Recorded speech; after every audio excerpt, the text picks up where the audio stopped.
mankind is surrounded by enemies, right? You got ancient aliens, chaos, corruption, division, insurrection, but all of those enemies that I just mentioned, they're all this external threat, right? There's someone to shoot at, even if you once called them a friend. They're very tangible, we can see them. But what if that wasn't the case?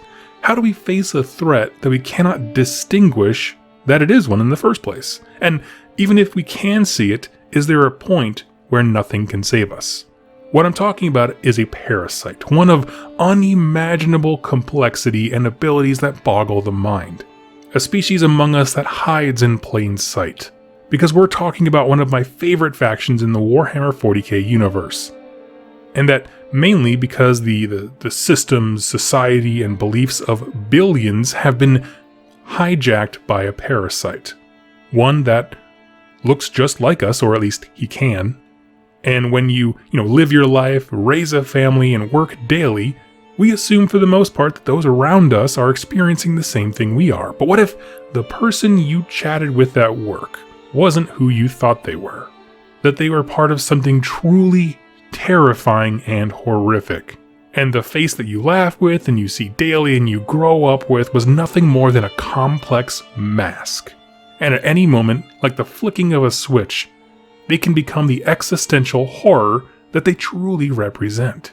This is all, of course, referring to the Genestealer cults, harbingers of the Tyranid fleets, that stretch ever deeper into the Imperium of man. And while there's a lot to talk about when it comes to the Tyranids, they aren't really the focus of these next couple videos. Because the way that they seed planets and the parasite that process produces are just as interesting as the Tyranids themselves. So let's back up a little bit and ask, what are the Genestealer cults like from an aerial view? When the massive, single-minded organism that is a Tyranid fleet spreads out amongst the stars, it's always looking for new worlds rich with life.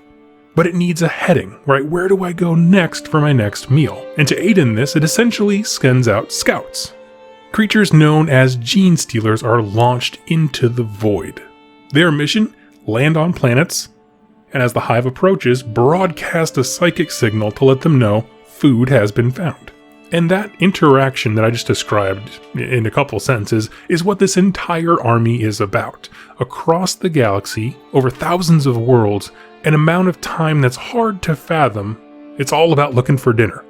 When we zoom in on exactly how the dinner's ready alert is sent, it goes from this simple scouting for food mission to a complex superorganism leading a planet-wide revolt. So let's break that down a little bit, but I wanted to start at the top and kind of really put that in perspective.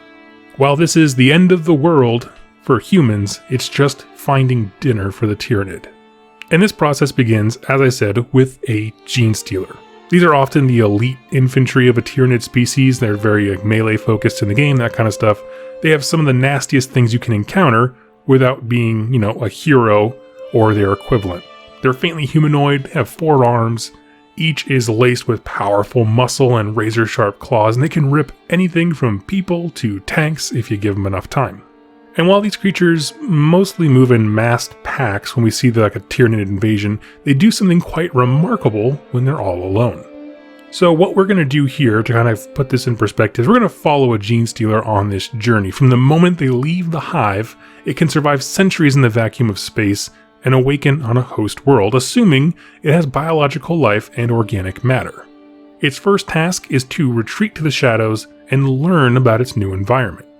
Because I cannot emphasize enough how intelligent these things are. They observe the local populace keeping in the shadows and only eating when needed initially.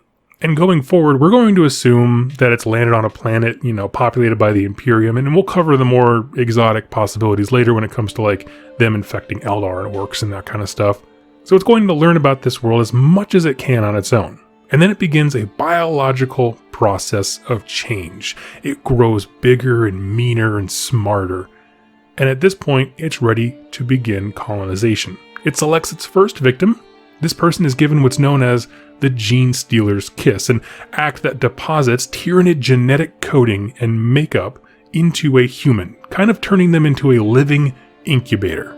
so that going forward, this person's children will be genetically bound to the original Genestealer. When this happens, right, when that genetic information is put inside of a human, a psychic link is created between the Genestealer and the victim. Rather than being terrified of this monster and being like, oh, I've been infected, I should go die or something like that, or reporting the authorities, they are enthralled by it. They see it as divine in some way. After a few of these, and the natural process of reproduction in humanity begins. A little family begins to blossom, all owing sole allegiance to this Genestealer, which at this point simply becomes known as a patriarch, the father of this little family. And this community of bound servants forms a cult around them, i.e. a Genestealer cult.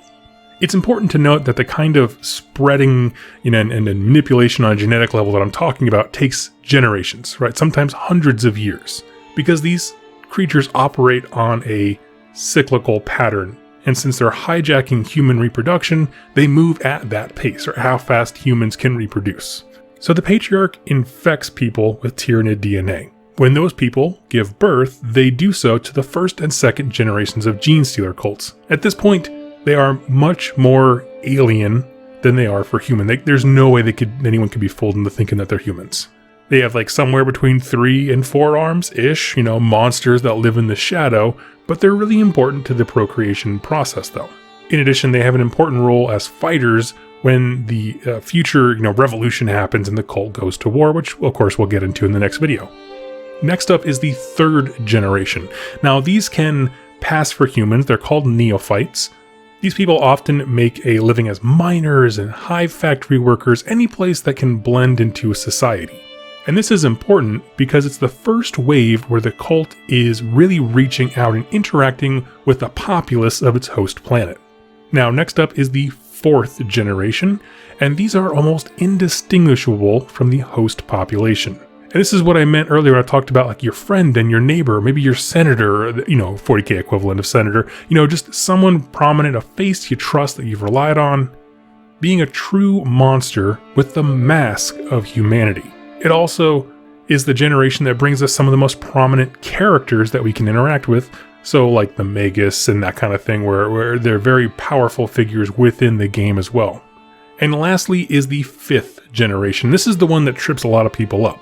So the children of the fourth generation, even though the parents look completely human, is a pure strain Genestealer.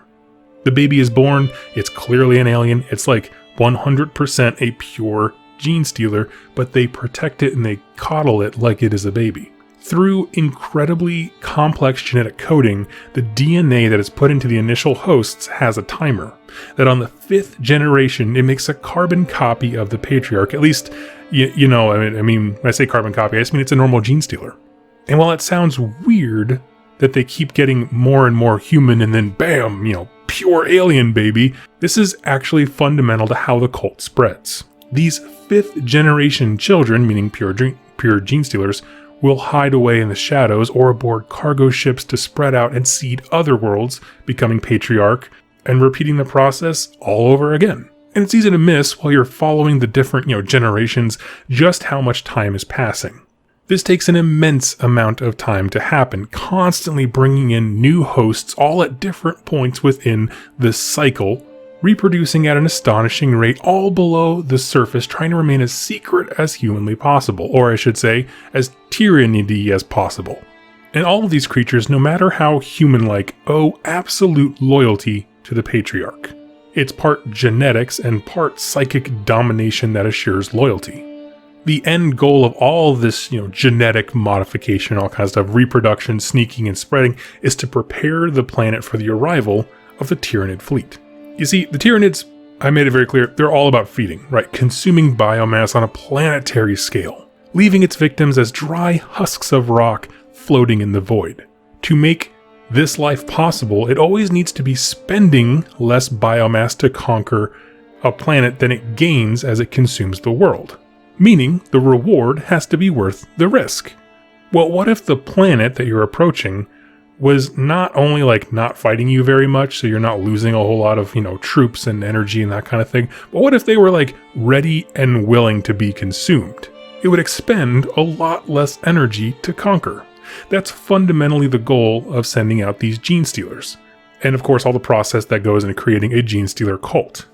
It's all about the most efficient way for this galaxy-spanning alpha predator that is the Tyranids to have an efficient meal system.